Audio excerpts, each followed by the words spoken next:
में बने रहिए। सरवेन जी, ब्रिटानिया में भी बने रहें क्या लोग? 9% ऊपर है और बैंक ऑफ बड़ौदा 8% ऊपर है।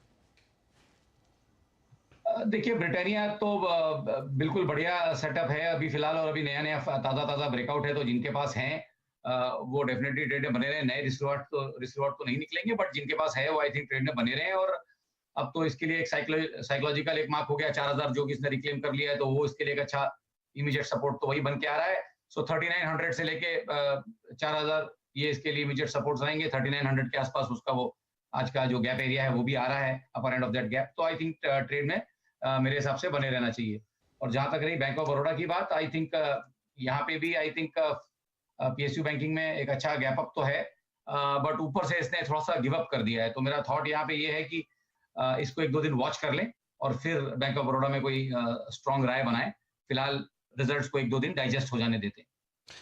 दो और स्टॉक जिस पर राय लूँगा, एक आप मैरिको पर राय दीजिए। रिजल्ट्स जो है इनके कमज़ोर हैं, और जैसा भी मैं भरत जी से चर्चा भी कर रहा था स्कॉट्स कुबोटा से कि रूरल इलाकों में और छोटे शहरों में डिमांड बहुत बुरी तरीके से प्रभावित हुई है, उसका असर साफ दिख रहा है। मैरिको भी उन्हीं में से एक है। 6.5% स्टॉक नीचे है, 504 रुपये पर काम कर रहा है। क्या करें इसमें? देखिए, यहाँ पे मेरा मानना ये है कि डेफिनेटली जो लास्ट 2-3 महीने मुझे लग रहे हैं वो डिस्ट्रीब्यूशन के लग रहे हैं। स्टॉक ने एक 600 के ऊपर के करीब एक हाई रखा, और वहां से जो ये करेक्शन इसको 470 के आसपास, 450 के आसपास लेके गया। तो आई थिंक मोटा मोटी 460 470 के लेवल्स यहाँ पे मुझे लगता है नीचे में ट्रेडिंग प्ले के हिसाब से भी अगर आप लेके चलें तो पेंडिंग है। नेक्स्ट 7 से 10 वर्किंग डेज में आई थिंक स्टॉक आपको नीचे में 460 470 के लेवल्स दिखा देगा। तो किसी के पास आई थिंक जिनके पास पोजीशंस है आई थिंक हल्की कर लेने चाहिए। और जिनको यहाँ पे ट्रेड लेना है, आई थिंक शॉर्ट साइड का भी अच्छा ट्रेड बनता है। 505 के आसपास चल रहा है, अगर किसी को शॉर्ट करना है तो आई थिंक 525 का स्टॉप लॉस रहेगा, 525.60 का एक स्टॉप लॉस, और नीचे में मेरे हिसाब से 460 470 के टारगेट्स यहाँ पे मेरे हिसाब से आने चाहिए मैरिको के। ओके, चलिए एक सवाल है सरबजीत सिंह का, जिन्होंने ट्विटर पे लिखा है। इन्होंने लिखा है कि मुझे मेरे पिताजी से एमआरएफ के 20 शेयर 72,000 के रेट के आसपास मिले हैं। उन्होंने दिए, मतलब पिताजी ने इनको गिफ्ट किए 20 शेयर। क्या मैं थोड़ा मुनाफा वसूल कर किसी दूसरे सेक्टर में लगा दूं, या फिर यहीं बना रहूं और डिविडेंड खाता रहूं? बताइए। देखिए, धरोहर है तो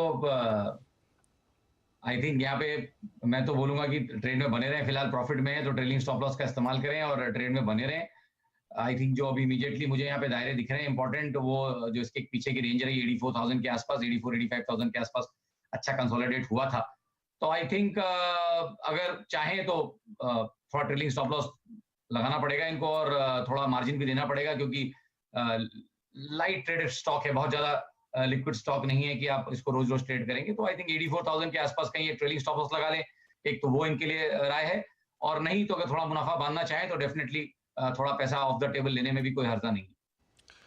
थोड़ा पैसा बांधने को। अच्छा, डिविडेंड पे आउट इस बार तो 10% का इन्होंने किया था, बट इससे पहले 5-3-2 इस तरह से करते थे और यील्ड बहुत अच्छी नहीं। तो आप डिविडेंड के लिए एमआरएफ पे रुके रहें, ये बहुत ही वाइज डिसीजन नहीं होगा। हाँ, अगर आप चूँकि 91-92 हज़ार पे चल रहा है तो आप थोड़ा प्रॉफिट लेना चाहें तो ले सकते हैं आप, अदरवाइज़ बने रहिए। स्टॉक तो बढ़िया ही है क्वालिटी वाला। तो ये आपके लिए एक राय निकल के यहाँ पे आती है। चलिए अब कुछ और सवाल लेते हैं जो पूछ रहे हैं लोग। भारत डायनेमिक्स पे एक सवाल है, जो 995 पे ख़रीदा है इन्होंने, क्या करना चाहिए? मेहा ने।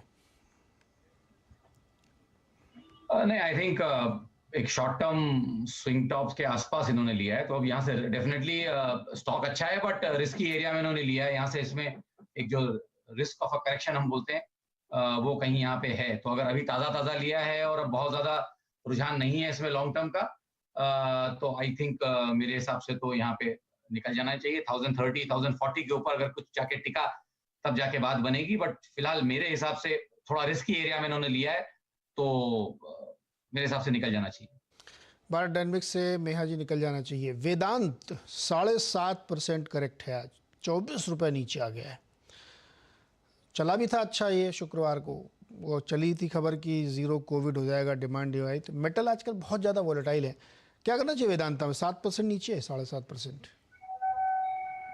नहीं देखिए, मेटल में लोग लास्ट वीक में थोड़ा सा आई थिंक लोग पॉजिटिव हो गए इंडेक्स को देख के और थोड़ा कुछ स्टॉक्स चल गए, बट थॉट यहाँ पे अभी भी यही है कि लास्ट 2-3 महीने से आप देखिए तो डिस्ट्रीब्यूशन ही चल रहा है और ये वो सेक्टर है जो ग्लोबल हालातों से इफेक्ट होते रहेगा। तो जो ग्लोबल मार्केट जिस तरह से रिकवर नहीं कर पा रहे हैं और बार-बार आप बाहर के मार्केट्स में देखेंगे कि सेलिंग आ रही है। एमएससीआई वर्ल्ड इंडेक्स जो इसको हम एसीडब्ल्यूआई बोलते हैं, वो कोड भी अगर लोग देखना चाहें नेट पे जाके देखें।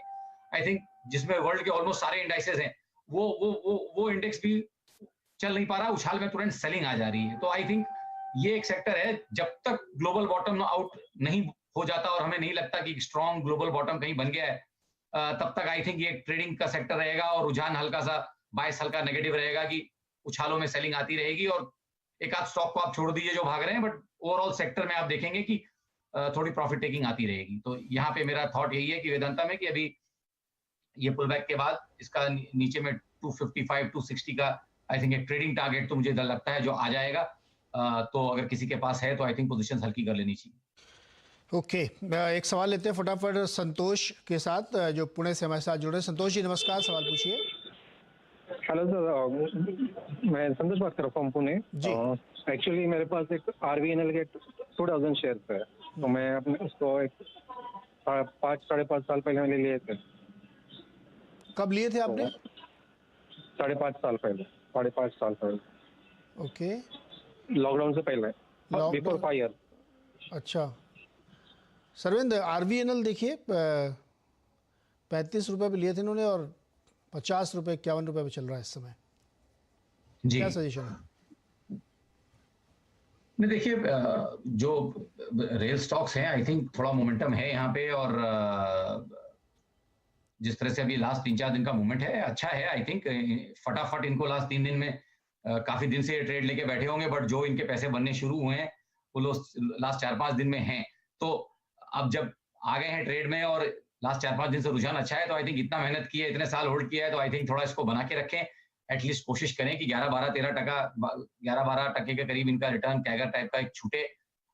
तो आई थिंक उसके लिए तकरीबन मेरे हिसाब से यहाँ पे इनके लिए एक 70 से 75 रुपए का भाव आ जाए तो इनका एक अच्छा 5 साल का यहाँ पे रिटर्न छूट जाएगा। तो मेरे हिसाब से जिस तरह का इसने मोमेंटम पकड़ा है, तो 75 नहीं है, एटलीस्ट 65-70 के टारगेट्स यहाँ पे डेफिनेटली पॉसिबल हैं। 1 से 3 महीना इनको इसको देना पड़ेगा, 3 महीने का एक इसको टाइम दे तो आई थिंक 65 तक पहुंचने की पूरी कोशिश इसमें रहेगी। और उस समय चाहे तो आधा मुनाफा बांध ले, ऑलमोस्ट इनके लिए डबल हो चुका होगा। आधा मुनाफा बांध लेंगे तो आधे शेयर इनके फ्री हो जाएंगे। ओके, तो 65 तक के टारगेट आ सकते हैं 1-2-3 महीने के अंदर, तो उस पर ध्यान रखिएगा।